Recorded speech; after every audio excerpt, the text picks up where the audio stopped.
제13 여법 수지분 반야바라밀이 실제로 반야바라밀이라면 이름을 붙일 수도 없는가? A는 A가 아니므로 A라고 한다는 현상의 세계에만 적용되는 논리인가? 여기서 이제 첫 번째 반야바라밀 질문에 첫 번째 반야바라밀은 현상이라고 말씀을 해 놓으셨고 두 번째 반야바라밀은 실제라고 말씀을 해 놓으셨습니다. A는 A가 아니므로 A라고 할 때 첫 번째 A가 이제 현상으로 보신 것 같고 두 번째 A를 진제로서 실제로 보신 것 같은데 이 현상과 실제라는 개념 자체가 서양철학입니다. 만약에 이 서양철학 시각에서 이 문제를 무아사구 A는 A가 아니므로 A라고 한다는 것을 이해하려면은 이게 바로 격이불교입니다. 서양식 격이불교라고 할 수가 있습니다. 서양식 그 사고는 어떤 거냐 그러면은 우리가 지금 보고 느끼고 하는 모든 것은 허상일 뿐이고 현상일 뿐이고 드러날 상일 뿐이고 이것의 실제는 다른 데 있다고 생각하는 겁니다. 뭐 예를 들자면은 에덴 동산일 수도 있겠고 안드로메다일 수도 있겠고 다른 데 있고 그것의 복사판이 우리가 지금 느끼는 이 현상세계다. 그래서 이거는 현상이고 저거는 실제라고 이렇게 가정을 해놓은 상태에서 모든 논리가 전개되는 게 서양 철학입니다. 그런데 불교는 금방 제가 말씀드렸듯이 어떻습니까? 불교의 세계관은 인간이 육根으로 인식할 수 있는 육경 그것만입니다. 그래서 아예 출발점부터가 틀립니다. 그래서 이 질문은 서양 시각으로 철학을 불교 철학을 질문한 것이기 때문에 질문 자체가 성립이 되지 않습니다. 그래서 넘어가겠습니다. 14. 이상정멸분 현대인은 대체로 아상이 없다. 앞서도 말씀드렸지만은 없지 않습니다. 그냥 아상이 없다고 그냥 착각할 뿐이지. 그런데 말세에 아상이 없는 사람이 드물다는 것은 잘못된 추측이 아닌가? 잘못된 추측이 아닙니다. 물어보면 다 아상 갖고 있습니다. 아상에 대해서 개념 자체에도 없는 게 대부분이지 않습니까? 그래서 아상이 없다는 것은 아트만을 고정불변의 실체로 여기는 생각이 없다는 상태인데 단지 나는 아트만을 고정불변의 실체로 생각 안 해 라고 한다고 해서 아상이 없다고 말하면 안 됩니다. 흡사 나는 나쁘게 살지 않을 거야 라고 말하는 사람이 그렇게 말하고 나서는 막 무의도식하고 안 그러면 극단적으로 나쁘게 살지 않기 위해서 막 죽어버리고 그런다면은 그 사람이 나쁘게 살지 않은 겁니까? 나쁘게 살지 않는다라는 것은 노력해서 자신과 타인에게 모범이 되는 건실한 삶을 산다는 겁니다. 그래서 아상이 없다라는 것은 무아사상을 이해하고 그 이해된 무아사상에 따라서 모든 행동을 해나감으로써 번뇌가 일어나지 않는다는 거지. 단지 아상을 내가 안 가지기로 했어. 아상이란 단어는 내 사전에 없어. 그런 단계하고는 틀립니다. 그래서 아상이 없으면 응당 무아를 이해해서 거짓된 자아를 내려놓고 그 자아로 인해 발생하는 모든 집착과 그로 인한 번뇌를 극복할 수 있어야 됩니다. 그렇습니까? 만약 그렇다면 아상 없는 겁니다. 그렇지만은 그렇지 않는 분이라면은 물론 저도 그렇지 않습니다. 그렇지 않는 분이라면은 아상이 없다고 그러지 마십시오. 아상은 계속 말씀드렸지만은 견도가 아니고 수도입니다. 조금만 이 외줄타기 하는 사람이 수십 년을 외줄타기 했더라도 올라가서 조금만 마음을 놓으면은 바로 줄에서 떨어지지 않습니까? 그런 게 무아의 문제고 아상의 문제인 것 같습니다. 두 번째 이상정멸분 두 번째 질문은 인욕스님의 과거 500생은 아상을 전제로 한 것이 아닌가? 아트만 없이 어떻게 500생이 연속되는가? 이 문제도 이제 불교식 윤회, 불교는 이제 유아윤회, 아트만 윤회가 아니고 무아윤회면서 음력이 윤회를 한다는 그런 불교식 윤회를 잘 이해하시면은 이런 질문이 이런 의문이 일어나지 않을 겁니다. 그래서 아뜨만이 주체가 되어서 업을 짓고 또한 그게 다음 생을 받는 것, 이게 이제 유아윤회지 않습니까? 그런데 불교에서는 그냥 우리의 인식 활동이 잘못된 인식 활동에 의해서 업력이 생길 뿐이고, 잘못된 인식 활동이 업이지 않습니까? 행이고. 그러니까 따로 자아가 있어서 업을 행하는 게 아니고 단지 인식 활동이 행해질 뿐이죠. 그래서 행해진 인식 활동의 결과로 업력이 발생을 할 뿐이고, 그러면 그 업력이 발생을 한 게 내가 살아있는 동안에 그 업력의 힘이 다 없어지면은, 상쇄가 되면은 다음 생을 받지가 않습니다. 그런데 업력이 상쇄가 안 되고 그게 선업이든 악업이든 상관없습니다. 비록 선업이라도 받는데 업력이 남아있으면은 그 업력 때문에 다음 생이라는 게 생성이 되는 겁니다. 이게 이제 업력윤회설입니다. 그렇지만 그 업력이라는 거는 사람마다 형태가 다 틀리겠죠. 행위 자체가 다 틀렸기 때문에. 그래서 이게 생을 이어나갈 수 있는 겁니다. 요 뒤에 이제 또 요 관련된 말씀이, 관련된 말이 또 있는데, 그때 또 말씀을 드리도록 하겠습니다. 그래서 불교는 윤회가, 그 파동설이라고 그러죠. 호수에 돌을 던질 때 돌에 던져진 돌에 의해 첫 번째 가다 물분자가 힘을 입어서 울렁거리지 않습니까? 그러면은 울렁거린 그 힘을 또 다음번 떨어질 때는 옆에 물분자한테 전달을 해 주죠. 그래서 계속 물결이 이렇게 이어지는 것. 이게 이제 그 불교식 윤회로 보는 거거든요. 그 돌이 물속을 이어가면서 물결을 일으킵니까? 그렇지는 않죠. 단지 물결 파동이 이렇게 에너지를 옆으로 이렇게 전달해 줄 뿐입니다. 15번째 직영공덕분. 산스크리트 번역은 수동태인데 한역은 능동태로 되어 있다. 수동태를 능동태로 바꾸도 내용상 변화는 없는가? 있습니다. 있지만 어떡합니까? 인도는 거진 다 수동태고 한문과 중국어와 우리 한국어 같은 경우에는 능동태가 중심인데요. 하나 예를 들자면은 여시야문 같은 경우에는 우리가 여시야문 이와 같이 내가 들었다로만 번역을 한다고 그러죠. 그런데 한문식으로는 이와 같이 나에 의해 들려졌다고도 번역이 됩니다. 그러니까 수동태로 그렇게 번역이 됩니다. 중간에 조사가 생략이 됐다고 보고, 한문은 능동태로도 번역이 가능하고 수동태로도 번역이 가능하고 동사, 명사, 형용사, 그 부사로 다 한자마다 다 가능하기 때문에 그렇게 번역이 되는 겁니다. 그런데 이제 예를 들자면은 다음 질문에 나와 있는 건데, 이게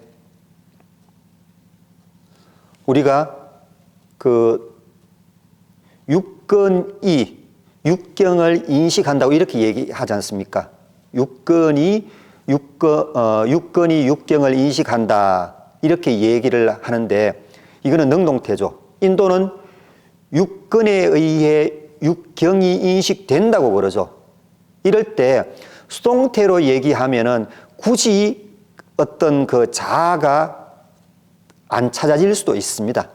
그런데 육근이 육경을 인식한다는 능동태로 쓰면은 뭔가 내 자아가 있어서 내 자아가 육근을 통해서 육경을 인식한다는 걸로 다음 단계로 이렇게 논리가 전개된다든지 사고가 그런 쪽으로 이렇게 빠져들 수가 있습니다. 그래서 이제 그 금강경이라든지 경전 같은 데서도 그 법문에서는 특히 중요한 부분 같은 데는 분명한 수동태로 되어 있습니다. 앞서 봤듯이 30 이상을 통해 열애를 볼 수 있다. 이게 이제 능동태 문장이 될 수가 있거든요. 그 수동태 문장에. 그러면 어떤 문제가 발생을 하냐고 그러면은 우리라는 중생이 열애를 판단하는 게 돼버립니다. 열애를 가늠하는 그런 위치에 서버리고 그러니까 불합리하죠. 그래서 그런 의미에서는 수동태 문장이 더 적합하다고 봅니다. 그런데 근본적으로 그런 생각 자체가 중생사항입니다. 중생사항. 중생은 무조건 부족하다는. 부처님의 가르침은 그 중생사항의 일부는 인용을 하고 그 처음은 우리가 활용을 할 수 있다지만은 근본적으로는 중생상도 버려야 된다고 금강경에 나와 있습니다. 사상 중에 한 가지가 중생상이지 않습니까? 그러니까 아상유와 중생상 이 두 가지지 않습니까? 그런 것을 볼 때 어떤 지금의 상태를 인식하는 데는 바르게 정확하게 인식하는 데는 이 수동태가 필요한데 그래서 인도식이 더 맞는데 궁극적으로는 인간이 주체가 되어서 자아의식을 가져서 모든 것을 진행을 한다는 생각을 가지고 있기 때문에 능동태 쪽으로 이렇게 옮겨 올 수밖에 없다고 말씀드릴 수 있습니다. 제16 능정업장부 능정업장부는 내용상 아뜨만 사상이 밑바닥에 깔려있다. 내가 한량없는 아성기급 동안 존재한다면 나는 아뜨만이 아닌가. 앞에 얘기하고 똑같은 문제죠. 윤회에 대한 불교의 답변인 무아윤회, 음력윤회를 잘 이해하면 풀리는 의문입니다.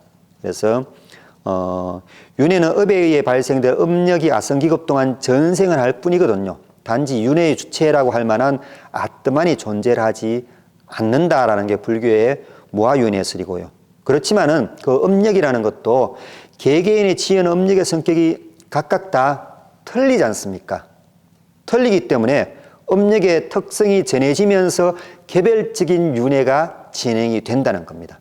오백생이든 뭐 아성직업이든. 그래서 결국에는 고타마 시타르타라는 분으로서 붓다가 될 수가 있는 거고요. 제17 구경무아부분입니다. 여기서부터는 앞부분의 반복이다. 2장의 질문이 되풀이되는 이유는 무엇인가? 잘 보시면은 단순 반복이 아님을 알 수 있습니다. 근본 정종부는 무법상만 밝혔고 여기서는 무법상을 이룬 이들이 해야 될 무비법상에 대해서 밝혔습니다.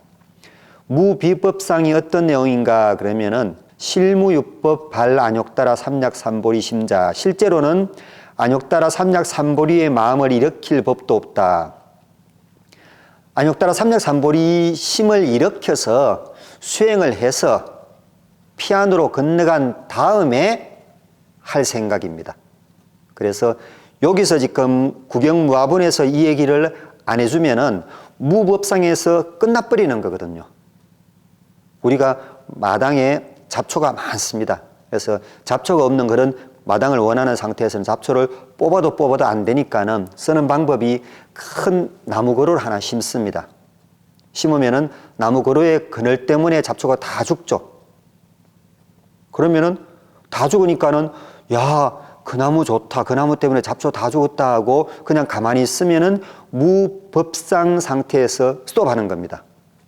그러니까 정종분 3, 4분 상태에서 스톱하는 겁니다. 어느 상태가 뭡니까? 그 나무에 치여가지고 근본적으로 하고 싶은 일을 못하죠. 근본적인 해탈의 산에 도달을 못하죠. 나무의 그늘로 해서 잡초가 다 없어졌으면은 그 다음 단계는 나무를 베어내야죠. 그 나무 심기 위해서, 나무의 그늘을 우리가 얻기 위해서 그 나무를 심은 거는 아니지 않습니까?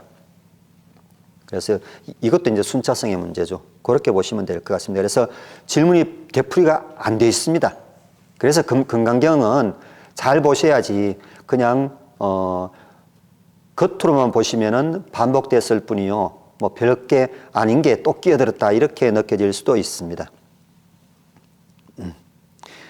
또 그리고 같은 구경무아분에 여기서도 미래세의 석가모니는 아뜨만을 전제하고 있다라고 되어 있는데 미래세의 석가모니는 아뜨만을 전제하지 않아도 된다고 그랬죠. 음력 때문에 음력의 성격 때문에 아뜨만이라는 게 없더라도 부처님이 바로 보살로서 쭉 왔다가 고타마 시타르타로 탄생을 하시고 선부를 하실 수 있는 거죠. 그래서 연등불이 이제 숙이준 그 형태를 이렇게 보시면 될 것 같습니다. 연등불이 석가모니 되실 보살을 석가보살을 보니까는 석가보살이 지닌 선한 업력이 굉장한 건 거라요. 야, 그래서 업력을 잘 다듬어서 다스리면 미래세에 이런 시대에 미래 세상을 구제할 그런 깨달음으로 피울 수가 있겠다. 그래서 수기를 주신 겁니다.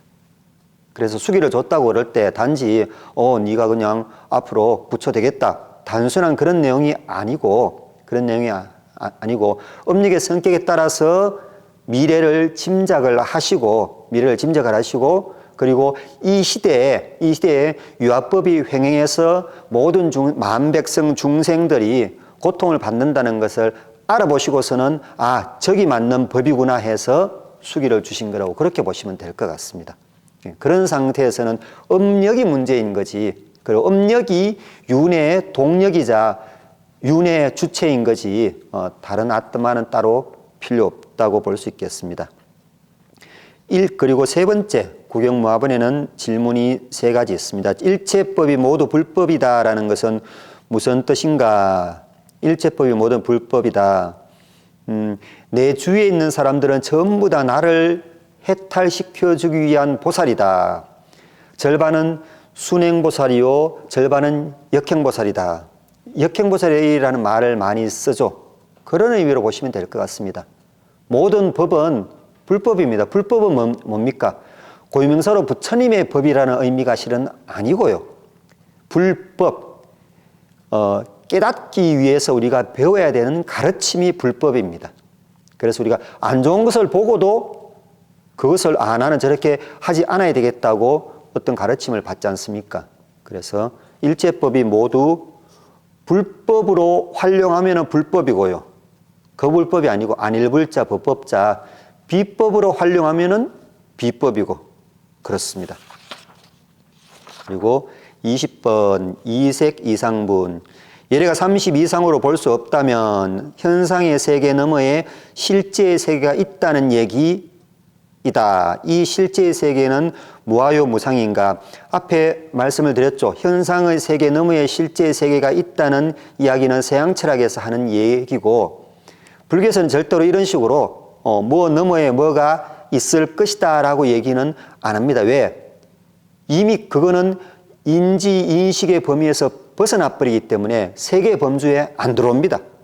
방편으로는 얘기를 할 수가 있지만은 절대로 이런 식으로 논리를 전개를 하지 않습니다. 그래서 그 서양 철학을 많이 배우셨더라도 완전히 내려놓고 불교를 공부하실 수 있는 제로베이스 사고가 필요하다고 할 수 있겠습니다. 그 실제의 세계에서도 무아요 무상인지 또 궁금하시다 그랬는데, 그 실제의 세계라는 것 자체가 알지 못하는 것에, 인식되지 않는 것에 대한 이 논리 전개지 않습니까?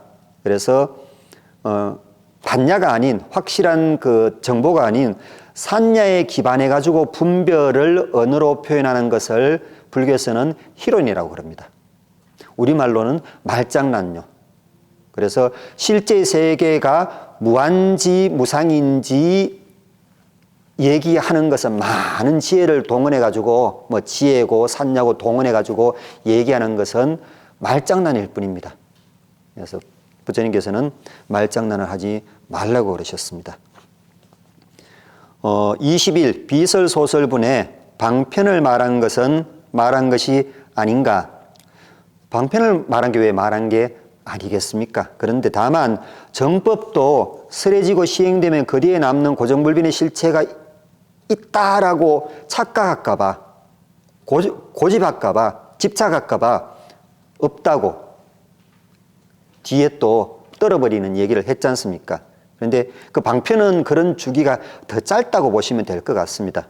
그래서 정법은 없다, 법은 없다라는 의미를 이해하시면은 이 문제는 충분히 그 이해가 쉽게 될 것 같습니다. 그리고 22의 무법가덕분에 안욕따라 삼약삼보리는 어떤 상태인가?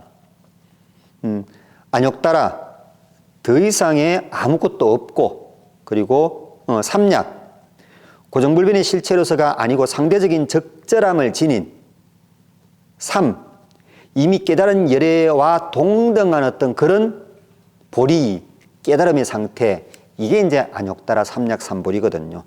그래서 이 안욕따라 삼약삼보리도 무아법도 연기법을 기반으로 했다고 제가 말씀을 드렸습니다. 그래서 어떤 상태에 있어서 가장 좋은 깨달음이 있다라는 말은 가능한데, 이것저것 따지지 않고 무조건 좋은 깨달음은 없습니다. 없기 때문에 안욕따라 삼약삼보리 할 때 삼약이라는 말에 이제 그게 들어가 있어요. 연기법의 의미가 들어가 있습니다. 그래서 삼약이라는 말에 어떤 상대적인 적절함, 그런 한문으로서는 발을정자로 번역이 됐는데, 본래 의미는 적절한이라는 삼약의 그 적절함이라는 그런 의미로 되어 있습니다. 그래서 뭐 비유를 들자면 이런 비유 자체도 희론에 속하겠지만은, 연등불의 삼약삼보리와 안욕따라 삼약삼보리와 석가불의 그것과 미륵불의 그것이 똑같겠습니까? 그래서 이 삼약삼보리 법이라는 게, 물론 석가불의 안욕따라 삼약삼보리는 연기법을 기반으로 한 무아법입니다. 그러면은 연등불과 그 미륵불도 그렇겠습니까? 그렇지는 않습니다. 그렇지는 않고, 연등불 시대에 어떤 문제가 있으면은 그것을 치유할 수 있는 적절한 법이 삼약삼보리 법이거든요. 그래서 이 안욕따라 삼약삼보리 법이라는 것은 고유명사가 아닙니다. 불교를 공부하시면서 중요 단어를, 중요 수어를 고유명사와 보통명사의 차이를 이해하지 못할 때 생기는 착오에 의해서 우리가 착각을 갖고 있는 게 많습니다. 안욕따라 삼약삼보리 법은 그 시대에 가장 적절한 법, 이 얘기입니다. 그 시대에 가장 적절한 깨달음. 그래서 안욕따라 삼약삼보리법이 지금은 무아법이죠. 연등불 시대에는 뭔지 몰라요. 뭐 그건 따로 안 배웠기 때문에, 경전에 안 나타나 있기 때문에. 그렇지만은 따로 있을 겁니다. 그리고 미륵불 때는 또 그때 다른 문제가 생기겠죠. 그때는 진짜 모든 사람들이 무아에 대해서 철저한 이해를 하고 번뇌를 안 일으키는데, 또 보니까 번뇌가 막 일어나는 거라요. 그 보니까 이런 문제 때문에 번뇌가 일어나는 거야. 그러면 그 문제를 해결할 어떤 법을 내세울 겁니다. 그게 삼약삼보리법입니다. 그래서 삼약삼보리법은 보통명사입니다. 불교가 보통명사죠. 그래서 내일 안드로메다에서 누가 비행접시 타고 와서 굉장한 철학과 모든 종교를 다 꺾을 수 있는 가르침을 내세운다. 그러면은 불교가 위험하지 않습니까? 안 위험하죠. 그날로부터 불교는 제2의 불교가 되는 거고, 그게 불교가 되는 겁니다. 왜? 그게 깨닫기 위해서 우리가 공부할 수 있는 어떤 가르침이 되어버리지 않습니까? 그래서 불교는 깨닫기 위해서 공부하는 가르침이라는 보통명사라고 생각하시면은 이런 문제는 그렇게 어렵지가 않을 것 같습니다. 23번 정심행선본, 무아법은 진리가 아닌가? 진리는 일단은 변치 않아야 되겠죠. 그래서 안욕따라 삼약삼보리는 변치 않습니다. 보통명사이기 때문에요. 그런데 무아법은 변하죠. 무아법이라는 것은. 그래서 무아법은 석가불에 있어서 유아법으로 피폐된 시대에 적절한 최고의 깨달음일 뿐입니다. 그래서 무아법은 진리를 깨닫기 위한 도구일 뿐이지 그 자체가 진리는 아닙니다. 그래서 무아법 자체가 진리는 아닙니다. 만약에 이게 진리일 것 같으면은 석가불 시대에도 무아법으로 뭔가 다 이루어져야 되고, 그렇지만은 그럴 수가 없는 게 그 위에 보통 명사로서의 무아법을 이렇게 감싸고 있는 게 안욕따라 삼약삼보리법이다라는 것을 이해하시면 될 것 같습니다. 그리고 24 복지무비분, 복덕의 비교에서 칠보공덕이 개송봉덕보다 못하다고 한다. 현실과는 다소 어긋나지 않는가? 저도 오늘 당장 제 통장에 합법적으로 1조 원만 입금된다면 성녀 생활 접는다? 현실적으로는 상당히 예스입니다. 왜 그렇겠습니까? 왜 그런 생각을 아직까지 못 떨치고 있겠습니까? 해탈해야 된다고 하는 데 대한 해탈 그 자체에 대한 인지가 우리가 없습니다, 실은. 많이 없습니다. 인도 사람들은 많이 있습니다. 중국 사람들은 전혀 없습니다. 몇몇 분 빼놓고 한국 사람들은 대부분 없습니다. 그러니까 그 가치에 대해서 알지를 못하기 때문에 통장에 1조 원 들어오면은 당장 아무것도 안 하고 성녀 생활 안 한다는 생각을 떠올릴 수가 있는 겁니다. 예를 들어 이런 그 비유를 들어 제가 말씀을 드린다면은 돈의 가치를 모르는 두 살이나 3살 애한테 5만 원짜리 지폐하고 좋아하지만은 엄마가 계속 조금씩밖에 안 주는 초콜릿하고 준다면은 뭘 덥석 집겠습니까? 초콜릿을 집겠죠. 5만 원을 집는 게 아니고. 왜? 5만 원을 가지고 밖에 가면 초콜릿을 한 상자 산다는 것을 알지 못하죠. 그거하고 똑같습니다. 이 해탈이라는 것도 한 번 들어서 알 수 있는 견도가 아니고 그것을 이해하려고 해도 잘 안 되는. 왜? 이해하려고 하는 그 생각 자체가 해탈이라는 그 카테고리 안쪽에 있는 결함을 지닌 존재일 뿐이기 때문에요. 인도인의 생각으로 풀이를 한다면 그렇습니다. 그래서 그 해탈의 가치를 알지를 못하기 때문에 당장 우리한테 확 와닿는 초콜릿을 집습니다. 확 와닿는 칠보공덕을 우리가 더 귀한 거라고 그렇게 생각하는 게 현실입니다. 현실이라는 말은 맞습니다. 왜? 중생의 현실입니다, 이게. 불보살의 현실이 아니고. 화무소화본 제25입니다. 심리에 투영된 세계와 실제 세계는 다르지 않는가? 이렇게 질문이 정리가 돼야 될 것 같습니다. 심리에 투영된 세계라는 것은 뭐냐 그러면 우리가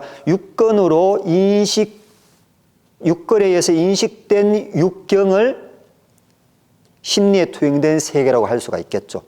그리고 비록 무상하게 이렇게 변하지만은 순간적으로 막 이렇게 변화를 겪지만은 실제 세계는 실은 따로 있죠. 육경은 따로 존재를 하는 거죠.